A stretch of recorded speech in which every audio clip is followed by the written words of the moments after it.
This is the matter of State of Wisconsin versus Sambath Pal, 14 CF 766. The record should reflect the appearance of District Attorney David O'Leary and Assistant District Attorney Ann Knack on behalf of State Attorney John Holyvold on behalf of the defendant and the defendant in person. This matter is here for sentencing.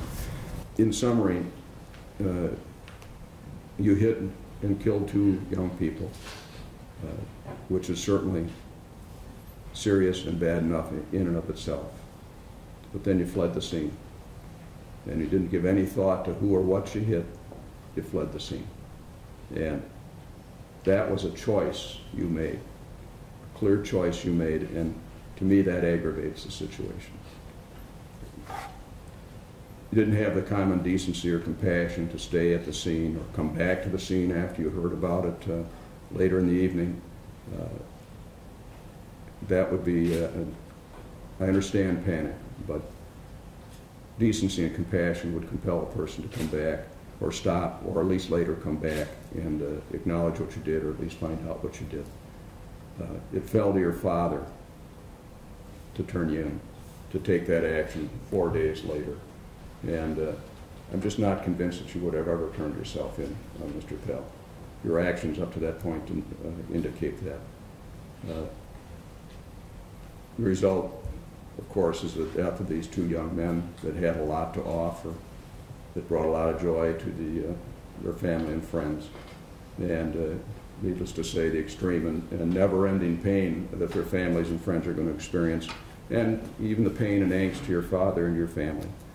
In reviewing these sentencing factors, the factor that I give the greatest amount of weight to is the seriousness of the offenses.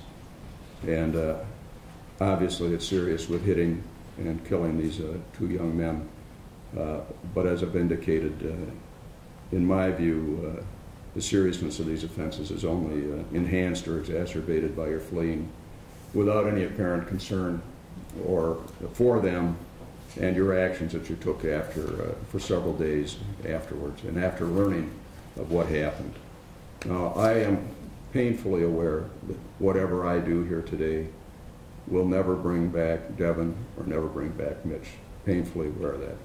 And that whatever I do, I cannot relieve the pain of loss and other pain felt by their families and friends. I'm well aware of that. So with that in mind, Mr. Pal, on count one, I'm going to impose a total length of sentence of 20 years with your initial term of confinement in prison to be 10 years and your term of extended supervision to be 10 years. And on count two, I'm going to impose a total length of sentence of 20 years with your initial term of confinement in prison to be 10 years and your term of extended supervision to be 10 years. And I'm going to run count two consecutive to count one.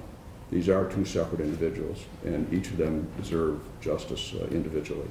So I think that concludes this matter.